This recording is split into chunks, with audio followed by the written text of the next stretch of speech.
Hey everybody, what's up? It's Chase. Welcome to another episode of the Chase Jarvis Live Show here on Creative Live. You all know this show. This is where I sit down with incredible humans and I do everything I can to unpack their brain with the goal of helping you live your dreams, whether that's in career, in hobby, or in life. My guest today is a powerhouse. Forbes called her one of the most powerful women in business, as did Fortune. Fast Company called her one of the most 100 creative people in business. Former CMO of GE, and many, many other things. My guest today is the Beth Comstock.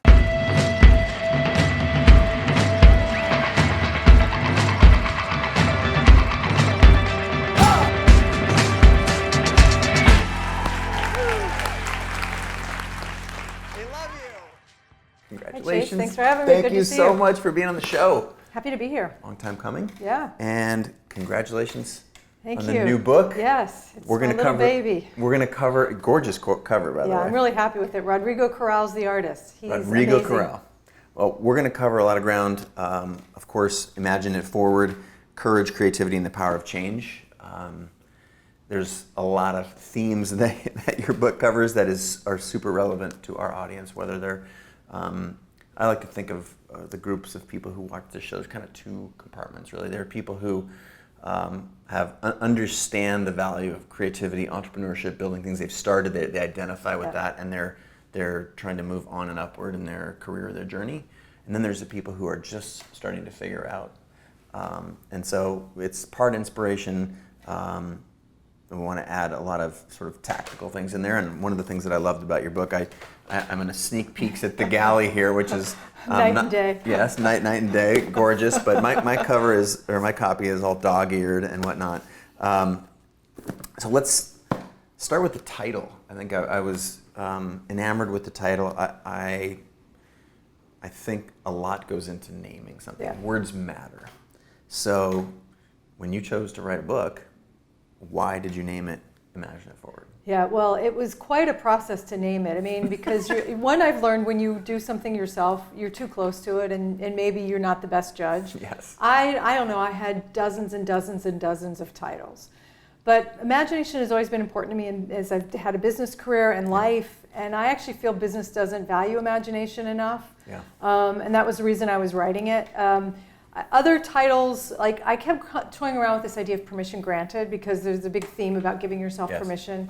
It kept coming up with somewhat spiritual connotations, so I was having a hard time getting it to say what I wanted it. How do you wrangle that into a business book? Yeah, Right? yeah, exactly. And then I've often joked to myself, maybe I should have called it Fail Forward, because I try to share a lot of things that didn't work. Yeah. And so, but Imagine It Forward is just, it's what was important to me. And I think that subtitle, courage, creativity, and then it's a book about change. And I do think there's power in change. Most of us think we don't like change. I don't like change. Yeah. Even though I call It's myself a change uncomfortable maker. in the short term. Right? Yeah, and it's like, why am I doing this? I caught up with an old friend of mine. We went to college together, and I was like, oh, I'm working on this book. She's like, well, I'm not going to read it. Thanks. She goes, because I hate change. Really good friend of exactly, yours, right? Yeah. I used to think she was the best friend, but she's like, I hate change. And I think most people, when you say that word, so I felt like I needed to remind people that actually there is some power in change. It's not something you run from. And it's ironically, it's the only thing that's constant. It is, right? I know. You can feel it all around you. So aside from the title, let's go to the subtitle, Courage, Creativity, and the Power of Change. I think there's running a huge part of GE, massive company, I think that there is an outward understanding, or rather I'll say lack of understanding, of what goes into creating change, but what goes into innovation. Yeah. And for the folks at home who are solopreneurs, entrepreneurs, artists, creators, and don't have multi-billion-dollar budgets, I think there's basically a gap in understanding of how do you drive change. And what I'm here to try and bridge is that there's actually a lot of similarities, that what happens in individual and small scale, you've done in arguably the largest scale in the world. So bridge a gap for me, like around change, around creativity, innovation. What are the habits that you have had to have as an organization that are probably similar to the folks at home? Yeah. Well, I think to me the guiding principle is just change starts with you. And so you're in a big company, but it's still a very personal act. That's why I thought it was really important to be personal and share personal stories. But so I think for everyone trying to confront change and really unleash their creativity, it starts with you knowing what you are good at and getting out of your own way. And I think that's the basic premise, big company, small company. One book I have always loved for much of my career, I guess since you put it out, is Twyla Tharp's Creative Habit. Incredible. I love that. I think that's a great business book. And she's a choreographer. I mean, she ended up having a nice business life, but really she's an artist. Yeah. And what I got out of that, it was so inspiring to me, is just, it's the discipline of it. Yeah. That without some discipline, creativity untethered is just chaos. Yeah. And so again, in a company, you think, oh, it's just all process. Even saying it like I can't breathe. Right. But yeah, you need some of that discipline to make sure stuff happens. For So sure. I think there's probably a right in those two things of like, how do you get yourself going, and then how do you come up with some kind of practice or discipline around it? I remember leaving graduate school to become a photographer, and there was, in graduate school, it was, and I went to a particular graduate school that was very rigid about how you needed to write and what were the canons in philosophy, what you needed to draw from and how you needed to be like. And so immediately I was like, oh man, I'm gonna go be a photographer. And I thought it was like, no one's gonna keep me down. I'm gonna, like, whatever schedule, when I feel creative, like, and Screw the man. Yeah, exactly. And the reality is that didn't produce a lot of results. Yeah. I felt like there was a time where it was, joyful, but that ended pretty quickly when I realized it didn't create results. So talk to me about, discipline, but how does one, rather than one, how have you put the discipline that you just mentioned was required for change, for creativity, for innovation? How do you do that in your own life, both in for yourself and in managing some of the biggest? So for the first part about changing myself, I had to get out of my own way. I mean, I especially earlier on, I was incredibly reserved, shy, introvert, and that held me back. Yeah. And I've always thought I was a very creative person. I grew up with parents that really encouraged me to be creative. Oh, wow. And so here I ended up in these companies. I mean, I was in media at first, which is somewhat creative. Yeah. But yet I held myself back because I was reserved. I would be the one always sitting back. I'm at the chip bowl. I'm never I'm never the life of the party. And I started just realizing people were getting their ideas out there and I wasn't. Yeah. And I'd leave there really, first I'd come in timid and I'd leave pissed. Yeah. Because I was like, I had a better idea than that, or I thought that idea. And then he'd be like, but you didn't say it, so it doesn't matter. Yeah. And I'd see the people who were out there and participating and frankly realized I couldn't go forward if I didn't do something. So I just set a series of personal challenges for myself. You show up and ask one question, come up with a crazy idea out in a meeting, so just little small steps to put myself out there. That was kind of what I had to do to get out of my own way. Yeah. And then I think for me, I ended up in this huge company, GE, worked my way through media to get there. And what was ironic, I don't think people believe me when I say this, but it's so true to me. I worked in this incredibly creative industry, media. I was at NBC and I went to GE. I could probably count on one hand the number of people who actually wanted to leave NBC to go to GE. There weren't many. And yet GE was such a creative outlet for me. Wow. And said not very many people. I wouldn't think. Yeah, I get it. Probably very few people. Yeah. Because at the positions that I had, I was able to connect dots and see patterns and see things. I was in a more horizontal position, and it just suited me. Yeah. And I think it encouraged me to develop those skills that are, I think, fundamental in creativity, where you're connecting things. It's not that you have to have the best idea. It's that you have to see things maybe earlier in a different way than other people do. So those would be two examples. I mean, I felt really unleashed creatively. Now, there was a lot of bureaucracy and process and all that stuff I had to fight, and I think that would be the other thing for me, just this sort of something came out of me, this not only like, you better get out there, but I got to fight for these ideas. And a bit of a rebellion in somebody who grew up in a small town, good girl kind of person, this rebellion to say like, no, we're going to fight for this idea. We're going to keep going. I call it no is not yet. It's it's just no. Okay, no is an invitation. What do you mean no? And how many times in companies In the companies I work for, people get told no and they leave and you never hear from the idea again. So out of that kind of environment, the bureaucracy and the process just brought out a rebel in me that I didn't know existed.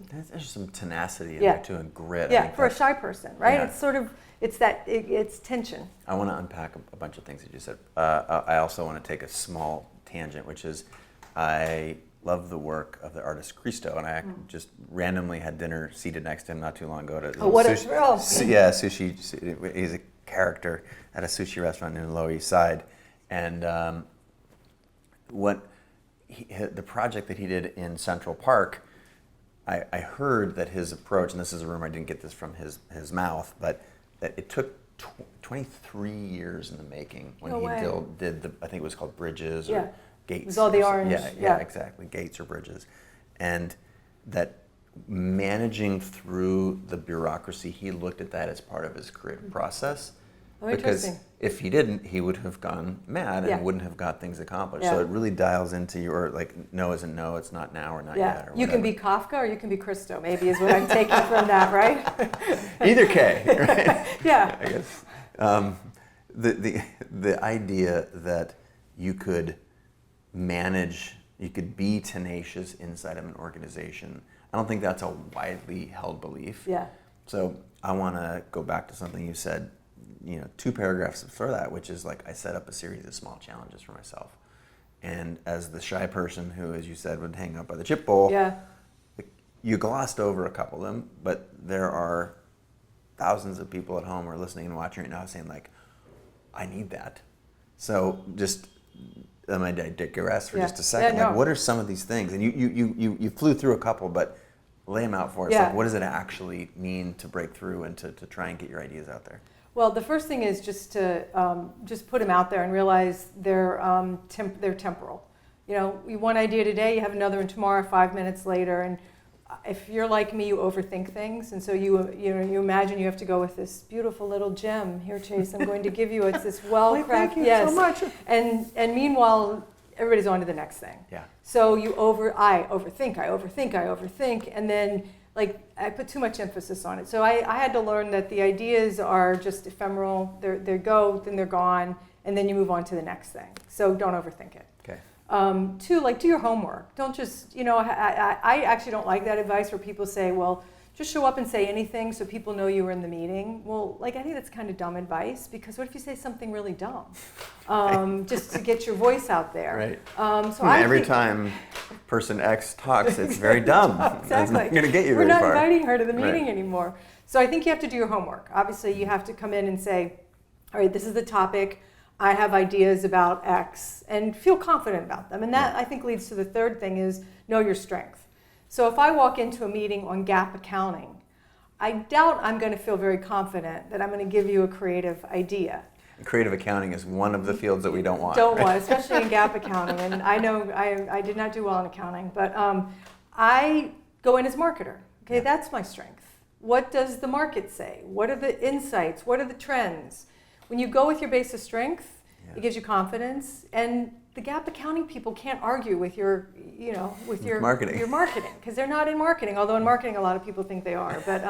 But so those would be a couple of things, and then just put an idea out there. And I often, for myself, I would find I do it in smaller groups. I mean, don't go to, like, the company's board meeting and launch your first idea.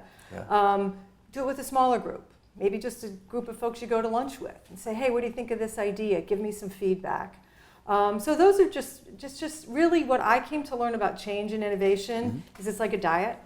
I think it's just, why do we all keep buying diet books? Maybe you don't, you look pretty fit, I don't know, but many of us keep buying diet books, but we don't want to do the hard work. And change and innovation is the same thing. So you want to get an idea out there, you got to practice it, and you got to have a routine to do it. So those would be a few steps. Thank you for that. One of the things that I loved in the book is the attention to storytelling. And as a marketer, obviously that is a core pillar of marketing, is you're telling stories, because they need to be emotional connections. But to what do you credit that insight, or how have you employed it? And maybe more prescriptively, like, what do you see is missing from storytelling in contemporary sort of, I guess, pop culture marketing? Yeah. Well, I think you and I are united in story. I mean, to me, it's the glue that connects everything. Yeah. And in business, we often think it's what you do at the end, which really frustrates me because story is what it is to be human. It's how we pass. It's our DNA, right? It's our cultural DNA, whether you're a generation of your family, generation to generation, or a company. And we just forget that. And so I don't know, just stories always resonated with me. My mother was a school teacher. I remember her reading stories to me. I remember my first internship, I was a biology major in school, and kind of late in that trajectory, I thought I was going to go to medical school, but I realized what I wanted to be was a science reporter. And William & Mary was a great school, but they wouldn't let me do this like double science English major. And I was really frustrated, but I got an internship at the local public radio station. And it just reminded me, like, I have to tell stories in some way. It brought that out in me. And I remember going to my hometown and doing interviews with migrant apple pickers in the apple orchards near my house.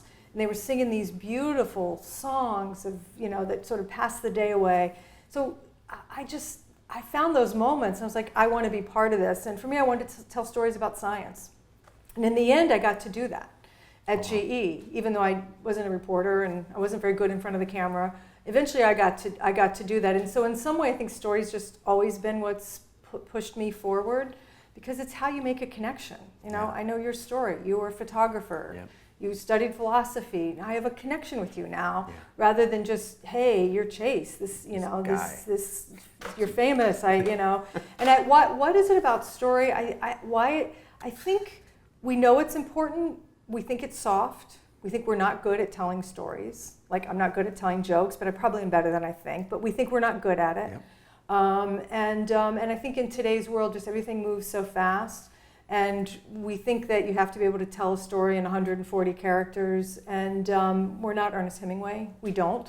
Yeah. But I think that puts pressure on us.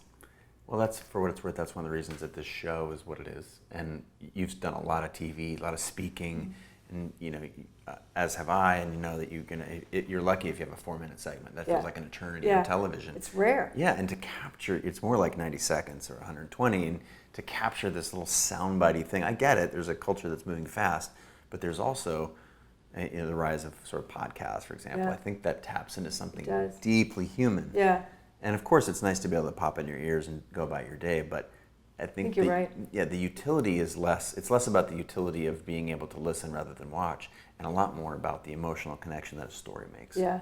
And you called it rewriting your story in particular. So that's for those of you who are not watching or listening, there's a section in the book called Storycraft, and one in particular, a chapter called Rewriting Your Story. Talk to me about that for you. Yeah. So, well, I think part of my journey through GE was just always trying to connect to the story. We spent a lot of time connecting to the story of our past. Yeah. I think we all need to know where we're coming from to make sense of the future. Mm-hmm. So for us, it was reconnecting with Thomas Edison. And in that particular case, it was right after the financial crisis. And sort of everything GE had thought was the future, capital, financial services, this big conglomerate model, which was falling out of favor anyway, but it was totally just taken apart. Decimated. The capital business suddenly was in peril and seemingly made no sense, and there was a march to be more technically focused. So you had to tell a story about who are we, where are we going, why are we here, and again, back to that founding, these children of we're Edisonian DNA, like this invention machine is in our DNA. How do we reinvent ourselves again for the future? And so what we did is we just returned to the stories of the people who work at GE. We knew we wanted to get more into a making future. Making great machines was already in works, like we wanted to do more of that. So we just returned to the stories of the actual people who make things and let them tell the story. And my favorite story of that is we went to one of the factories that makes aircraft engines, jet engines. Mm-hmm. And these people were amazing. And surely they'd flown on planes, but they had never seen the engine they made take off. So they didn't really have a direct connect to, I made this, here's the impact. And it's moving 270 people. So we took them to Boeing Field. Oh, wow. And they got to watch their engine take off. Like they were Yeah. bawling, crying. Like we could have told a nice story about these people who made it and you would have liked it, but to see that, like that said everything. Human, raw. Exactly. Yeah, like there's unmediated emotion. So I think in those moments of change, in those moments of, oh my gosh, who are we? Yeah. What do we stand for? I bet it's in the human story. And that's where you need to go unpack before you put together some fancy business strategy. I'd start with your story. So let's put a pin in that for a second. You just talked really eloquently about rewriting GE's story after a financial crisis. We're going to get back to the basics. We're going to get back to people making things. How could you do me the favor of flipping the script on yourself? Yeah. So you, again, top 100 most powerful women in business, managing Fortune 100 marketing. But now you don't do either of those things. You've captured, one of the things I love about books is that, entire lifetimes and all wisdom is captured in books. But how are you thinking about your own personal journey here, and what story are you writing or rewriting? Yeah, that's such a good question. So I left GE at the end of last year. I knew I was going to leave at some point in the near term. How many years, first of all? 27 years if I count the NBC and the GE. I mean, it's an eternity these days. And I probably stayed too long, which is a whole other discussion. But I was passionate about the work we were doing. But so I'm like, hey, I'm about change. I call myself a change maker. This is going to be easy. It's been a really challenging year because it is back to that, who am I? Yeah.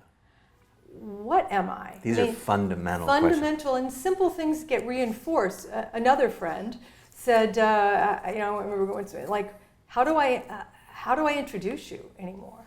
Like, well, I still have a name. My name is Beth, but I don't have a title, right? So again, like, on one hand, I don't care. Yeah. On the other hand, I do care because I worked for that, and it was a way to shorthand. And you're representing a company, and people you get access. Suddenly, it's just me, and it's really, really hard. And what do I want to do? And I think what I've the narrative I've come comfortable with in myself. If I go back to what we said earlier, where did you come from? Where do you want to go? What are you good at? Yeah. And how do you put those together? Storyteller for sure. But I think really the word I keep being drawn to is beginner. I just love learning. Yeah. I love starting over. And so now maybe I have this opportunity to start over with some wisdom. And I want to do something in a very different way. And I'm not sure what it is. And I've tried not to pressure myself, but it's really hard. In the first few months, so pathetic. Oh, I love this. This is beautiful. I had this, because I was like, what I share in the book a lot is me coming up with, me finding social courage was a lot of what that story's about. Mm-hmm. Working with others, all that. Now I feel like my destiny for me is finding creative courage. And so I was like, okay, great. So I took an art class. Oh my gosh, I was so bad. And I love art, and I used to do it when I was a kid, but I was just too uptight about it. I took an improv class. I've just been, nothing's fit yet. But I'm still out there trying different things. But you put these pressures, and so I still had these old patterns. So I'd sit there in the morning and I'd have my to-do list. But I did creative flourishes with it. And they were beautiful to-do lists. I have to say I was quite creative. I got my different colored pens out and like, today is Tuesday. And I spent like half an hour on Tuesday, and I had each to-do thing in beautiful colors. And it was I even had a little stand I bought for it. Wow. But then you realize, like, okay, you're pathetic because you still have a to-do list. You're still in a sort of routine and doing things the same old way. And then I threw myself into the book, and I'm just like I used to be, working crazy, like frenetic, and like that's not what I wanted. I'm happy with the book, but that's not going to give my creative courage thing. So I think I've learned that about myself. I am much clearer. Anyway, I could go on a lot. Please do. Like, this is what people want to hear. Like, you're, again, one of the most recognizable and successful women in business. And I think we all want to hear stories of reinvention, and that it's hard for the people who are at the pinnacle of their career. People who tell you it's not hard, I wouldn't believe them. I mean, maybe there's a rare person that they know exactly what they want to do, and good for them. Mm-hmm. But I also think you just have to kind of stop and wallow in things. Yeah. And the ambiguity, I pretend like I like ambiguity, and I'm generally good about that in business. I'm actually really good at it in business. For myself, I like certainty, I like structure. For my coffee, on my to-do list, I want to stand for my to-do list. Exactly. So, so I had to wake up to those realities that what I say and how I act are very different things. So I think you have to just be kind with yourself. Yeah. Be okay that you don't have the answer, or that you know, I just like, I'm an artist. This is my chance. I'm going to do this. And like the first thing I do looks horrible. And it's like a 5-year-old did it. And you just want to cry, and you want to just like throw your crayons on the paper and walk away and go, oh my God, I'm not an artist. I'm an artist in the way I live, all that. But like you just don't pick it up and be brilliant. Yeah, that doesn't happen. Yeah. There's a work, and it's funny, we were just talking about a mutual friend of ours, Seth Godin. Yeah. He gave a great quote for your book, which is, this book is a rare gift, an honest behind-the-scenes look at the power, success, and influence combined with vulnerability and practical advice. Book you cannot soon forget. And one of the things that he had just said, I know you guys just missed each other. I would have loved to have you cross paths. But he talks about, if you haven't, if you look at the work and you acknowledge that it's not good, your role is singular. It's to keep making. Yeah. And to me, that's a theme that, for the hundreds of people who've been on the show, there's this sort of a relentless continuance of doing the hard work. It is hard work. Yeah. I mean, I have had 5 websites this year trying to get ready for a book. 5. And here I'm thinking, I've been somebody who's done digital and media. I'm supposed to be the expert. 5 websites. And like, it's so frustrating, right? But that's what you have. What are you going to do? Yeah, you're going to not do it? Yeah, you're not going to do it. And so I've learned a lot, but it's hard work. For sure. So thank you for sharing that stuff. I think it's super meaningful on the tip of reinvention, but also on doing the work, on being uncomfortable, on being vulnerable. Those are all essential. If Brene Brown were here coaching us, she would say, good job, keep going. Yeah, and there's this sort of keep going aspect of it. So I want to put a pin in that, and I want to shift back to sort of the professional career. And to me, I think it was the innovation gap. Mm-hmm. Was it innovation gap? Imagination gap. Imagination gap, yeah. I'm big on the word imagination. Yeah, it's clearly imagine it forward. Our tagline at GE was imagination at work. That word is so powerful to me in business, and I feel like I have to be a vessel for it in some way. Well, you picked a great medium. I think it suits you really well, and you've done it in business, and now that you're bringing it out to us in this form that's super digestible, because I think people look at GE and innovation, imagination, you're like, wow, I don't know. No, those don't go together. Yeah, I don't know where. It's hard for me to grasp, and that's why you embody it as the human. So I want to explore this idea of the gap. I have on the show talked about Ira Glass, the creative gap, and that is the gap between the image you saw, the completed image that you saw with your crayons before you started drawing, and then the one that you actually created. Yeah. And presumably there was a gap there. You're like, I wanted to draw something beautiful. Yeah. And the way that you close that gap is repetition. Yeah. And so, by extension or through that lens, what is the imagination gap, and how, is the goal to close it? Is the goal to create it? Explain your philosophy there. Yeah, well, I feel like I learned this across multiple industries, working in the company and the businesses I did. It's just, I think over time, our businesses have become mechanistic, almost machine-minded. It's all about the formula. Mm-hmm. It's all about the math. And look, that's important. I'm not arguing to get rid of that, but we have given up on imagination. And to me, imagination, I'm refining the definition for the sake of this, to be kind of those leaps of faith and creativity, the ability to think ahead about unintended consequences, both good and bad. Yeah.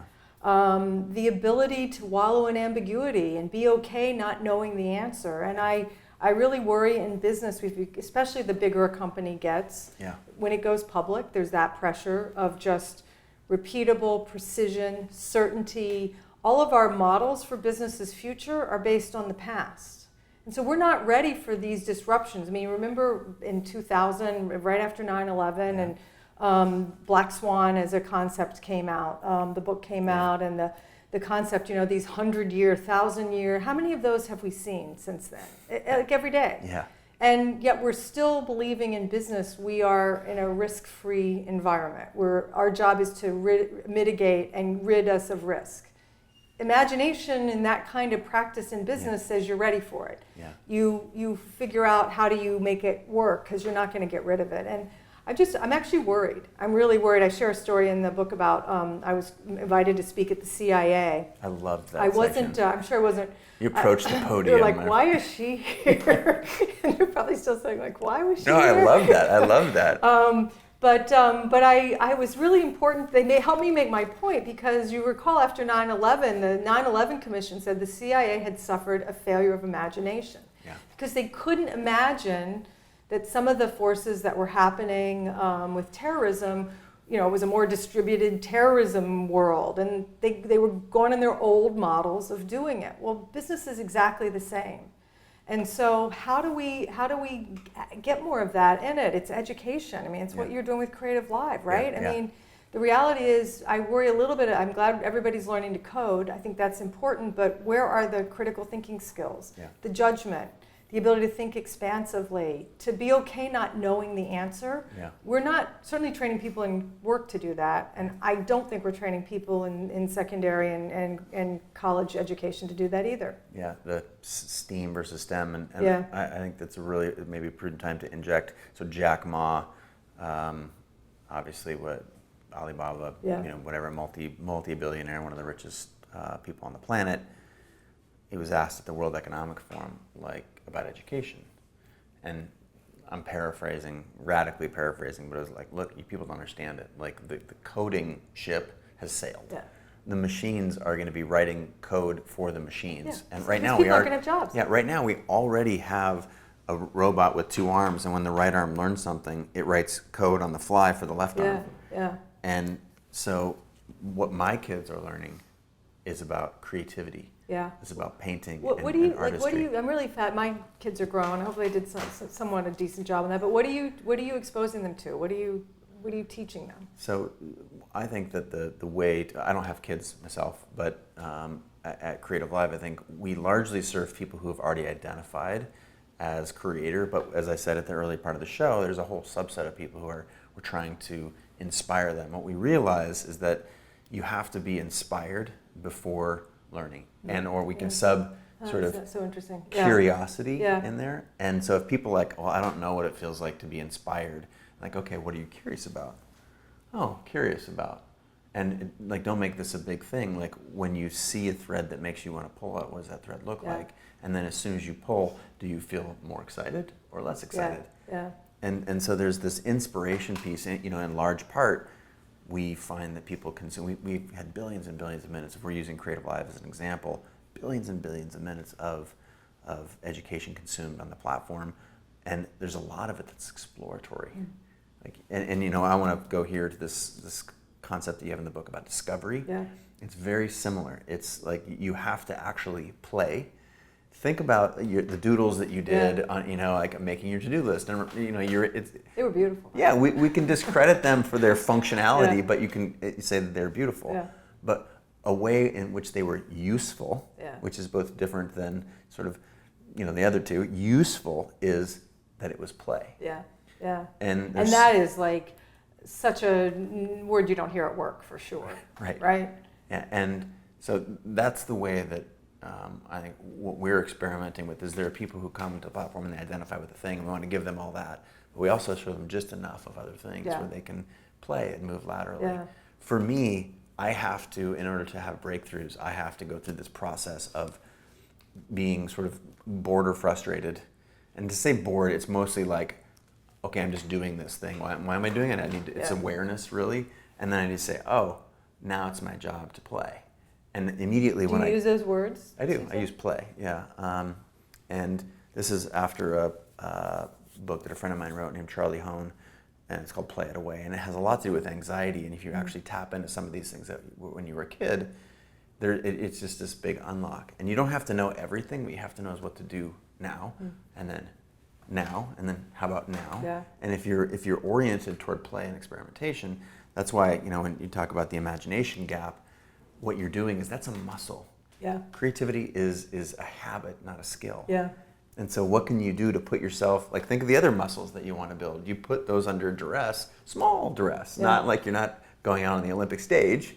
What's so small ways that you can do that? And so I would argue that your doodle is valuable. It's a great way to think about it. I used to think when we had at GE, GE was really big on leadership development and training. Of course. And spent, at the time I was there, up to $1 billion training people across the company. It was a huge commitment. Yeah. And it was really some great programs. But back to this, I always thought, like, maybe we should be shaking it up a little bit too. Like, what would happen if we just took a group of people, instead of in a traditional class, and like took them to, I don't know, pick any city in the country, Akron, why not? And say, we're going to take your wallet. Hey Akron, we're coming for you. And we're just going to live. Coming. You have to figure out how you're going to get back, right? We're not going to book anything for you. I mean, maybe you have to give them their phone or something. Even if you could be really cool, you could take their phone away too, and just see, could they figure their way out of it? Like, to me, those are the kind of things. What is that? Is it Naked and Afraid? Is that the show? Is that the name of the show? Yeah, no, I wasn't quite what I was thinking of at work. That would have been really uncomfortable. Awkward. But, yeah, awkward. No, But I do think those are that is what you're trying to fill with the imagination gap, is that fill that gap is the figure it outness, the curiosity. I love the way you put inspiration and curiosity. So you're trying to put people in a situation to inspire themselves. Yeah. That they can figure it out. For sure. Right? Not that somebody has to tell them. For sure. That's like there's this ultimate sort of turning of the finger. It's like, instead of like entertain me. Yeah. It's exactly. like, let me entertain me. Yeah. It's like my kids used to say, oh, but I'm bored. Oh my God, it made me, that was like the worst thing they could say, I'm bored. Like, it's exactly that. Yeah. I'm bored. And I think that happens at work to what you have that feeling. And when people go, I'm bored, I think they have a choice to be cynical or to take action. Give themselves permission to just do, or to be cynical. I talked about this group that I worked with once. They called their group the Table of Lost Dreams. And they clearly had taken that path of bored to cynical. Yeah. And it was a black hole, yeah, that's right? And they were funny. They were really funny. I have Yeah. to give them credit. They made you laugh with their cynicism. But who wants to work with people like that? Yeah, I don't have that appetite. I can tolerate a lot of things as a leader. Like cynicism, I'm like, what? I need to go explore this and figure out. And you think about critical thinking, because again, if that's in short supply in the imagination gap, where to me it's judgment, right? Well, just make a decision based on your best knowledge. Yeah. And people get frozen, and they're unable to make those judgment calls, and they wait for people to tell them what to do. I always marvel at larger institutions, and what Creative Lab, we built this thing, an enterprise product, and it's been ramping up really quickly. It's very successful by category defining brands, the ones that you'd think about. Yeah. And what we find is that they're investing in the whole human. So, sort of training or learning inside of an institution or a bigger company used to be like, how can we give you this widget so that you can do how can we teach you pivot tables so you can be better at your, project management job? Yeah. But who does that serve? Yeah. That really serves the organization. Yeah, exactly. And what we've experienced, especially around creativity and innovation, which, accidentally we built the best catalog in the world for that. It's like, no, we want you to take pictures of your kids. We want you to experiment, and the things that you're going to do on the weekend are going to energize you, and you're going to, neuroplasticity is not a joke. It's like you're literally retraining your brain to use new pathways. And the surgeon that, is also a musician is more likely a better surgeon. Yeah. And so I think as we've thought about how to empower organizations and going back to your imagination gap, I think there's some solutions there. But let's shift, if we can, to the way that you thought about discovery, because obviously it's tangential to what we're talking about. So talk to me about it's a beautiful chapter in the book on discovery. Why is it in the book? What do you mean by it? And how did it manifest in your world? Yeah, to me, it is it's what I feel most passionately about. It is, I think, just a critical step in being ready for change and thinking about the future, imagining it forward, you have to get out in the world. You have to just get out and discover. You can't just have people tell you what's going on in the world. You have to go see for yourself. I mean, it's just that simple. Go see for yourself. What happens when you pick your head up? And it's counter to everything we're teaching and studying in work. It's all about focus and productivity and efficiency. And I don't have time for that is usually what people say. I don't have time for that. Yeah. I say, how do you not have time for that? Yeah. And so discovery is just getting out, going and just getting good at pattern recognition, which then helps you build confidence about trends that are unfolding. It's that simple. It's not scientific. I have a little mechanism I use called going on threes. It's first time I see it, I go, interesting. Out in the world, I spot something, that's interesting. Second time, wow, I'm seeing this in 2 different contexts. Is that a coincidence? Third time, there's something going on here. I just declare it's a trend, and I got to figure out what it means. I shared in the book sort of the early maker movement and how, I mean, people have been making forever. It's not like I went back to Stone Age, but the latest early maker movement, the return to craftsmanship that we're seeing. And we just went and looked at that as the impact it could have on GE as a manufacturing company.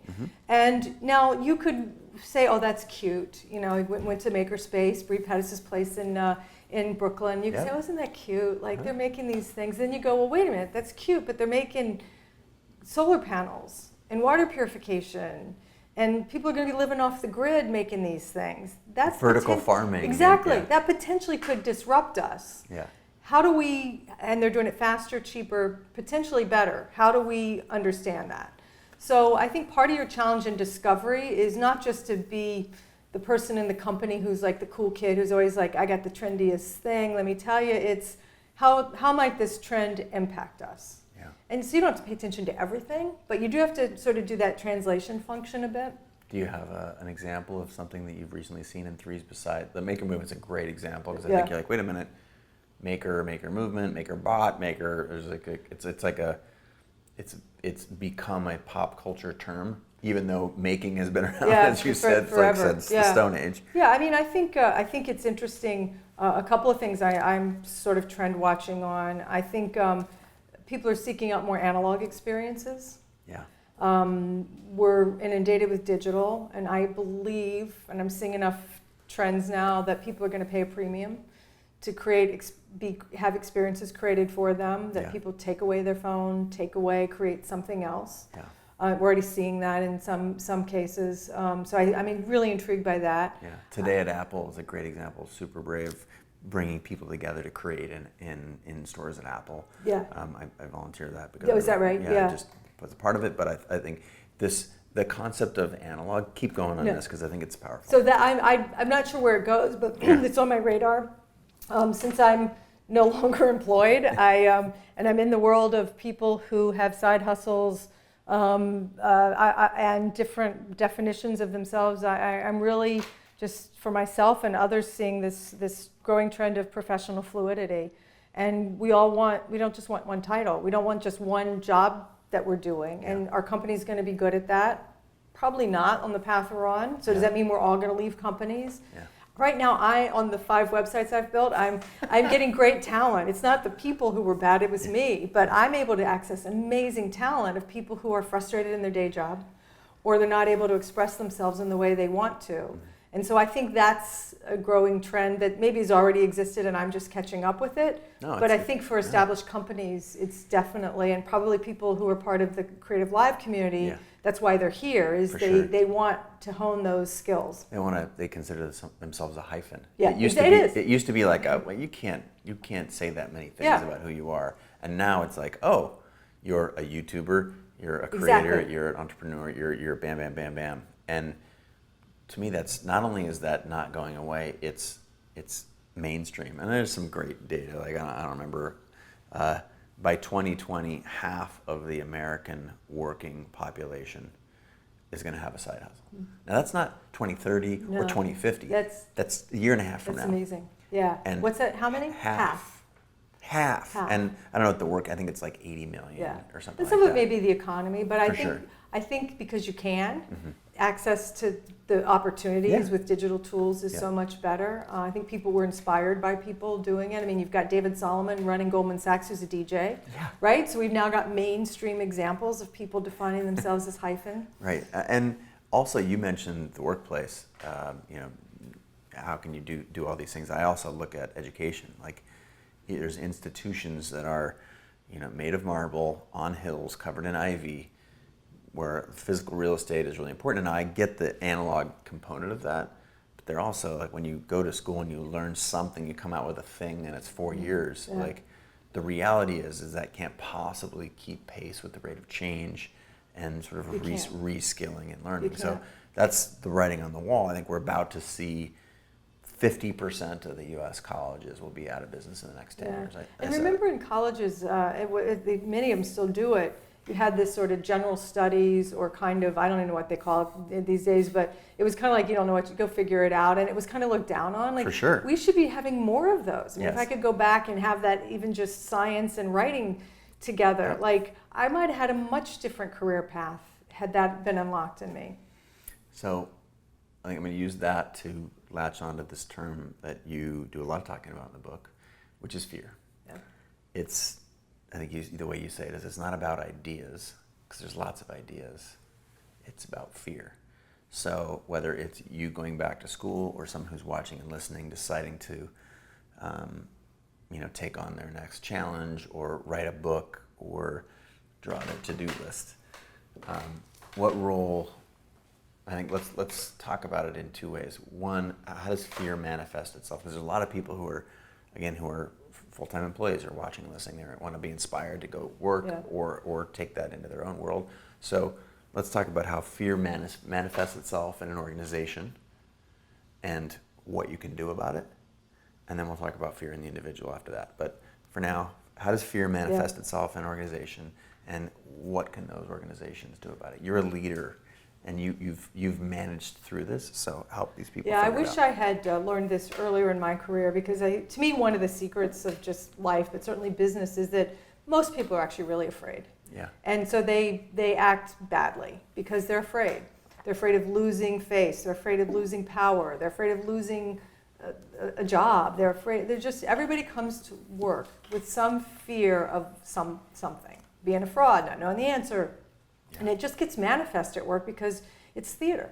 We just sit here and pretend like we're supposed to be so good, and I have this expertise and I know the answer. I mean, I've lost count of how many times I sat in meetings where people just act like they know what they're talking about. And then you realize later, like, they have no clue what they're talking about. They are just good actors. And all that time I felt intimidated that they were such geniuses. Now, there are also geniuses, but so I think that would be, I think in companies we don't talk enough about fear because it's fearless. It's the bravado of business. We know all the answers, and so we're just kidding ourselves. So I think it'd be hard to bring your team in, anyone who's, okay, tomorrow we're going to come in and like tell me your fears. Trust falls. and do all that. It's probably a bit unrealistic. So I think as a team leader, you can be aware of that. I talk about a few things in the book. I mean, just simple things, but like name your fear. Give it a crazy name. Like, let's all just be honest, right? Like, we're afraid of the competition, right? We're Nike, we're afraid of Adidas, right? Let's just say that. Let's call it something goofy. Let's call them come up with a creative name to make it seem less fearful. But just call it what it is. Get to know the people, your colleagues who you're afraid of. I see so many things that I did in my career where I was just afraid of the other person. I was afraid to tell them my idea. I was afraid how they were going to react. I was afraid that they knew more than I did. And what I didn't do is get to know them as a person. I used to have an advisor who would say to me, just take him out to coffee. Oh, I can't stand him. What do you mean I have to take him to coffee? I didn't even like meeting with him. Now I have to go have coffee with him? Yeah. And I never did those things. Or it took me a while to do them. So sometimes it's just stopping and getting to know each other as people, not as, well, that's sales. Well, I'm marketing, and you're... No, you're Tom. Yeah, exactly. Right. Tom the human. Or there you go again, you engineers. You always do that. And so it just instills those fears of... and so again, it's kind of basic what you had said earlier, kind of bringing that But human. everything's basic. It is like, basic. Like we're talking. It This is. is blocking, and this It is is. simple. This is like that's one of the things that I've realized in having the good fortune of sitting down with a lot of smart people like yourself is that there are very simple patterns, and by and large, the solutions are not, about how to land on the moon. Like, it's about literally about taking your colleague out to coffee to connect with them as a human and try and transcend the problem that you're having. And I think when you have that anxiety, or just say to yourself, I'm afraid. Like, it's okay. When have I been here before? Yeah. I love that as a technique. When have I been here before? And it either turned out or didn't. Remember, like, it turned out okay, or it didn't, but you didn't do that this time. Yeah. So it's a little bit of a pep talk you give to yourself. I still have this feeling where that you've taken a risk on something, and you're so afraid, like you can't sleep, you get up early the next day, you just become a mess, right? I mean, that happens. Up until the last day I worked, I probably had those moments. It's not like you suddenly get more senior or you have all this expertise and you don't have fear. In some ways, your fear gets bigger, right? Because it's a bigger stage and more that you can. So I think that's the other thing, is just that is a part of the experience. And it's not like suddenly I have this new job, I don't fear as much. I'm fear-free. Yeah, no. Said no one ever. A bigger paycheck, a bigger title, more people on your team does not take away your fear. If anything, it exacerbates it. So that's, I think, super helpful from a business context. Let's go out to the individual. And because individuals are what make up businesses. Yeah. And also, individuals are the people we're in their ears right now. So, and the more you can give about your own experience, like the better. So talk to me about a time where specifically you were afraid, and what did you do about it, where you actually were successful, and then maybe one where you were not successful. Yeah. Well, there's so many that I wasn't successful. You do a great job of sharing. Of sharing in the book. Honestly, it's like it's very. I mean, there was a fun one that I had in the book of just I worked at CNN, Turner Broadcasting, and I worked for Ted Turner, and he didn't know my name, and I'd given him no reason to know my name. I was the PR person, but I showed up and did a good job, but he didn't know my name, and I was afraid to tell him my name. It was just so stupid, but it was a real fear at the time. And I was like, this time I'm going to do it. I want to walk up. I'm going to introduce myself. And when you read the book, you'll see I picked the worst time possible. I picked a really inopportune moment to do it. And he was coming out of the men's room, zipping his fly and wet hands. And I'm like, hi, Ted, I'm Beth. And he's like, okay, hi, whatever. And like now I can laugh about it, but at the time, you do those things, like you do them awkwardly, right? Yeah. Like I probably just went home and just, you idiot, right? Like, you bozo. I live to tell about it, but you have to laugh at those things, right? You have to laugh. And we all have those. They're so dumb, they only matter to you. Maybe as an introvert they matter more, I don't know. And then I shared a story of a big company we'd invested in and partnered with in Corky, a great founder who I really loved working with, in Ben Kaufman. And it was this model of connected devices, and we were just early. And I just had a lot of fear of what if this doesn't work? And it was almost like, by will, we're together, we're going to make this work. His company went bankrupt, and everything we had tried to do didn't work. And I've also started to think that sometimes, I don't want to say like the fear becomes real, like you will the fear to happen, but there is a bit of that where you're so fearful and you try everything you can. Like, there comes a moment when you just have to say, I've done everything I can, I got to walk away. Yeah. And so that's another way of thinking about fear in yourself. That's why I stayed at my job probably longer than I should have. I was afraid of betting on myself. And so I think that's another, like, sometimes fear keeps you from giving up, quitting. Sometimes you just do need to quit. And say, I've done all I can do. And it's fear of failure, fear of looking like a fool, fear that I didn't try hard enough. And so that's also what I've had to figure out for myself. I share in the book a divorce story that I've only been divorced once, but it was very tough and hard, especially traumatic for my older daughter. And yet I felt like I had to do that to live the story I wanted to. And I had to face those fears of, well, people see you this way, and people expect you to be this kind of person. And I was choosing a different path. Those were huge fears. Huge. Yeah. And there were every reason to not do something about that. No, keep going on that then. What do you mean? Yeah, I mean, every reason. My husband and I then had a young baby daughter. I was, he was a lovely man. My parents were very happy that I was married. I had a very nice future in this path. There were a lot of reasons why the fear of, but this isn't right for me, gets muted. And you listen to everybody else and you're afraid to take the step. So those would be, I think, that was the biggest one for me in my personal life. Huge. But then once you make that decision, I got to make it work. Yeah. But there are pieces of it that aren't going to work, and I have to give up some of that anxiety and almost kind of give up some of the control. You don't control that change often. You just have to do your best to make it work. I like to think that the universe is happening for us, not to us. Yeah. And I also referenced Scott Belsky's new book, The Messy Middle. Yeah, which is really good. Yeah, and none of this is like, it's this way for everybody. There is no, this is called life. Yeah. And I don't know very many divorces that are just obvious and everybody loves it, and it's not how conscious uncoupling wasn't a thing when I was in that stage. So if we're going to depart from fear for a second, and let's shift to sort of radical, successful innovation, and you get to work closely with Nike. Yep. On the board there, I believe. Yep. And an incredible role to be, it's a great company. Front row seat at one of the most successful and thought leader driven companies of all time.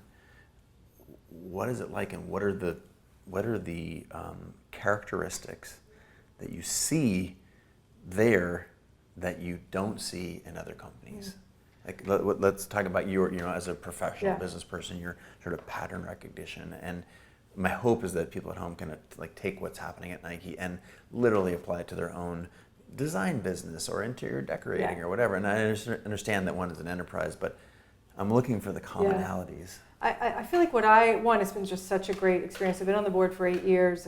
It's a great company. I mean, they're incredibly focused. Mark Parker, the CEO, came up through design. He's incredibly focused. Like, the word he used a lot is surgical. So they spend time discovering what's next, but they're also really focused on what they choose to do. He has a phrase, edit to amplify. So he's just really good as a design thinker to sort of take out the stuff that's just noise. They're surgical on the most important lesson I've learned from them is they know who their customer is. It's an athlete. And everything they do is making the athlete perform better. And I love, it's like that, if you read Shoe Dog, which I highly recommend, I think it's one of the best books of all time, from Phil Knight, one of the co-founders. And Bill Bowerman, his co-founder, had this just great phrase of, basically if you have a body, you're an athlete. Yeah, there's their a job right? is to serve the athlete, asterisk, and hey, by the way, if you have a body, you're an athlete. Yeah. And so that clarity of mission, with a little bit of a wink, right? But that clarity of mission, we're going to help athletes perform better. It permeates everything they do. So it's not just written on the wall somewhere. And that's what good strategy is. And I think companies lose sight of that. So if you have a one-person shop or a 200,000 person shop, keep going back to, what am I in this for? Who's my customer? That Peter Drucker quote from the 50s, without a customer, there is no business, never goes out of style. So I think Nike's really good at that. I think the fact that Phil Knight, he's no longer chairman of the board, but still that founder ethos of it, there's somebody around, back to what we were saying earlier, the history. And he still cares just immensely. And so there's somebody who that history as a reason to go forward, it still looms large there. And so I think that's another message for any company is, you all started somewhere. Don't lose sight of that ethos. All right. Others? We talked specifically about Nike, but clearly you've seen other companies that are wildly successful at innovating. There were times at GE where you felt like you really broke out. Trends in the style of thinking or leadership, core values, any of those things that you could share with us? In terms of just companies, Yeah. good innovation stories? Yeah, on yeah, companies? and less about stories of innovation, just the characteristics Yeah, of what makes a good company. of what makes them be able to innovate and to be able to, like, I took plenty from Nike, but I also want to explore if there are some others. Yeah. Well, I'd say what I learned from GE is just, never forget to make it personal, right? No matter how big a company is, it's about the people who you serve, the people who work there. And so I think a lot of the work was to reinvest and remind yourselves about the people, that you build a brand, it starts with your employees. It's not go and advertise it, like your employees have to take that message out. I've had the opportunity to be on the board as a trustee of National Geographic, and I love their storytelling, right? They're just fearless storytellers. They're about the human experience. Right? It's not about the globe as much as it is what's the shared human experience no matter where you are in the world. Right. You want to talk about global warming, let's go talk to an Inuit family. Exactly. And it's not about, like, the science says X, Y, Z. It's like, what is this particular, Native Inuit person's experience? Yeah. And we'll document that for months. Like and you go and I've met some of their explorers who I love these people for a number of reasons, because just one, it's cool. I'm an explorer, right? Professional that's explorer. Cool. I got some buddies like that. Yeah. These people are they teach scuba diving to go be cave divers, right? I don't think they don't get paid a lot to go do the crazy things that they do, but they want to do better. They want to do better in the world, and they want to find something new. So I think, again, back to what's your mission? Why are you here? I think those are the best stories I've seen in organizations, big or small. All right, I'm going to pull a couple of quotes Okay. from the book, and I'd like you to respond to them. Discovery is about engaging the world as a classroom to extract ideas that will create the future. Discovery is about engaging the world as a classroom to extract the ideas that will create the future. And I think I'm just trying to, probably echoing what you were saying earlier, just this ability to tap into curiosity and bring it to work. The world is your classroom, and you don't stop learning just because you go to work. No one likes to work with a know-it-all. At least I don't. Maybe know-it-alls like to work with know-it-alls. I don't know. I don't know if they like to work with other know-it-alls. They like to be recognized. That's right. as They a like to be know-it-all. singular know-it-all. Let's keep playing this game for a little bit. Who are you waiting for to tell you it's okay? Your boss, your mother, Yoda? Grab your own permission. No one is going to give it to you. This is probably one of my favorite quotes, because this was just born out of really it's one of my favorite parts of the book. It's how I end the book. It's beautiful, like the Yoda part, nice curveball in there. It's just because, especially in established organizations, people have a million excuses why they can't do something. It's an excuse factor, and sometimes it's true. I don't have enough budget, my boss won't let me. But often there is a lot of power that they have that they're not exercising. And so, frankly, I get tired when people say, I can't do that. I used to do this thing at work. It's kind of goofy, but I'd give permission slips to people. I put it in the book just as just write yourself a permission slip. Or that's what a good manager does, a team leader. Yeah. I got your back. Hopefully, I'm sure that's what you do with your team, right? Like, I got your back. It's okay. You can't mess up with this. Yeah. What I find is that that it's very hard for me to encourage enough. And I don't know if it's me or if it's the organization, and to be clear, like, Creative Live is wildly inventive and disruptive and all those things. So if it's true in a small startup that's focused on creativity and innovation and helping people track down their passions and pursue them, I can only imagine what it's like I've literally never been employed. So I think you've done okay. For better or worse.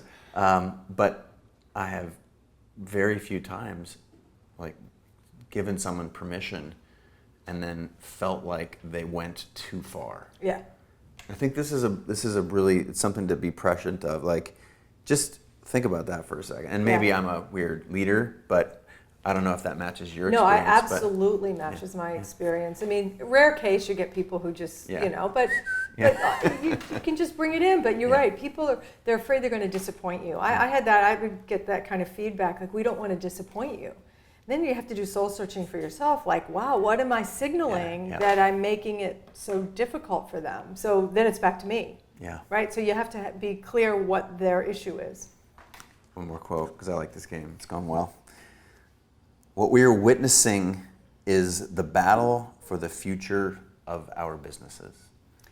And I think when I wrote that, it was really about this imagination gap. And the reality is that as we get more mechanistic, more algorithms, formulas, coding, and we squeeze, literally our organizations are squeezing the imagination out of us. It's like you can't breathe in some of them. You just can't. And so how are we ever going to have a future if we can't imagine forward the way, I mean, both good and bad. Yeah. How are we ever going to do that if everybody who works in our companies are robots, literally and figuratively? How are we going to do that? Another quote: "The pace of change is never going to be slower than it is today." Yeah, I love that. I took that from actually a colleague of mine who I worked with at GE Ventures, Sue Siegel, and she would say that a lot. And it's just this, wake up, people. Yeah. You think you have all this time that you're, especially in companies, well, we're going to do this, and the market's going to unfold this. And then I had this beautiful 5-year business plan, and they always all look the same. Nothing, nothing, nothing till like year 5, and then it's like shoot to the moon. They never happen, right? So it's all, and you think you have time. You, especially with the pace of change, the disruptive nature of change now, and all the connectivity in the world, whatever you think is fast, it's got to be 10 times faster. 10 times faster. I think that's where big companies or older companies, and probably even small companies, because you think you got time. I'm small, I got time. Now we're going to play one last game. Okay. This has been so fun. I agree. It's really been great. Thank you. I don't want you to go. I want to keep you here, but I'm to be respectful to your time. The game that I want to play now is, it's a stretch to call it a game, but you're going to give advice. You're going to give advice to 3 different types of I'll call them organizations. Organization, let's just call it the size of GE. There's leaders at that business that have had, now they just get this amazing opportunity to sit down with you, who have so much wealth of experience and who've done the work. What advice do you give someone? And I understand advice is, it could be, I don't want you to feel like the pressure to have to say the perfect thing, but like you recognize patterns as a leader, and there's this, again, enterprise person who works there, and they have an opportunity to sit down with you. What do you tell them about, and they say, tell me, presume you know my world because you've lived it. What am I not doing right? What's the train that's coming that I don't see? Yeah, well, I think that is often the conversations I have with people, and I usually just pick your head up and get out and explore and look at things, start to build patterns, build confidence, because if you don't, you're going to be lost. And usually there's some good examples of leaders who've had that situation that scares people also. Yeah. So it's part inspiration, get out there, you can do it, yeah. And also part fear, look at what's happened to other companies or leaders who didn't do that. So I think that would be what I'd say to them. That's interesting. It's almost like, what's that phrase? If you think education is expensive, try ignorance. Yeah, exactly. If you think risk is, I like to say that it's the riskiest. Now is where the safest thing is the riskiest thing now. By playing it safe. Exactly. Something like that. Okay, so now we're going to go to mid-market, sort of a middle manager, whom I think, as I read the book, to me this is a gold mine for them, because it's almost like you're talking to that cross section of the world. Of course, you're talking to a lot of different folks, but there's this ability to affect change for the mid managers, mid-market, mid-sized companies. What's the same advice? I'm trying to contrast. Yeah, no, I'm glad you felt that way, because I really did have that person in mind as I wrote this. I was trying to summon myself then and had that person, because they were the people I frankly liked working with the most. Yeah. Because I think in any organization, these are the people who are making the future. They have enough experience. They're not just starting out. They have enough experience, and they're the ones we always call out as the problem when really they're the solution. So I think that's what I say to them. You make this happen. You have the power. Don't tell me the power is not yours. You have it. What are you waiting for? That's that quote. Go back who to are you Youre, waiting for? yeah. Your mom's not here. Although a few times I worked with people who their mother did call. I think they really needed that quote. But they were a little younger usually when their mother called. But that's what I want to say to them is, and look, most people you do have bills to pay. responsibilities. They're good reasons why you don't want to take crazy risks, but you can take some risks. Come on, you can. I get to the point where you can't live with yourself if you don't risk some of those things. Yeah. And it's also about like protect the worst case scenario. Exactly. Yeah, protect that. Yeah. But there's a bunch of scenarios how like Tim Ferriss's approach. You're like, so what's the worst that could happen, and what do you do to recover from that? Exactly. Oh, not that big a deal. Yeah. All right, now the entrepreneurial, self-starter, small business. What's your advice for them? Yeah, well, I think everybody's got to become more entrepreneurial. So I think we could those other two groups could learn from this person. Everybody's needs to become entrepreneurial. But just because you're entrepreneurial doesn't mean you have all the answers. Like, it's hard work. It's really hard work. And so just because you have a good idea doesn't mean it's going to happen. Just because you want to start a company doesn't mean you should be funded. Just because you have an idea in your team, your business, doesn't mean someone's going to give you the green light to go ahead. You got to keep working it, make it better, make it better, make it better. Do the hard work. And does that ever stop? No. Maybe, I don't know. I don't know. I'm not a Bill Gates or Mark Zuckerberg. I mean, I don't know. Maybe when you get to that level, it doesn't stop. But somehow they seem curious and seem like they're constantly trying to do new things. So I don't think it ever stops. What's next for you? I'm going to get this book into the world, which I'm excited to do. Super happy to help with that. Yeah, it's thank incredible. you. I really appreciate your support. Oh, it's incredible. And then I'm going to figure out what's next. I'm going to be starting again. I don't know. I'm actually excited about that. And I'm saying this to have you hold me accountable and saying it out loud so I can make sure I can have this. But I am going to do something different. I'm going to go down a different path. I'm going to pull out my creative courage. I'm going to find my way to do that. I'll make sure you have a subscription to Creative Live. We'll take care of it. We'll do whatever. Definitely will do that. We'll take care of whatever we can. Yeah. Place for people to find you on the internet? Yeah, I'm on all the social platforms. Beth Comstock is generally the best way. I'm particularly like doing things on LinkedIn, so that's a good place to engage and keep a conversation going. Congratulations. Thank you, Chase. It's really great talking to you. I mean, I don't know, we've been here for 5 days. I feel like not as long, it's just going by so fast. 5 hours, 5 minutes, this has been great. Thank you. It's an honor to have you sit here and to be on the show. Congratulations on the book. Imagine It Forward, Courage, Creativity, and the Power of Change. Incredible book for anyone who wants to aspire to any of those things, and you've done an amazing job of transcending like company size. It's not about that. It's about. And I had a great co-writer in Tal Raz, who we've talked about as well. Yeah, he's just a really talented co-writer who helped a lot. All right. Thank you so much so for being on good to the see you. show. Thanks for having me. And for those of you at home, thanks for tuning in. Really appreciate it. We'll be back again.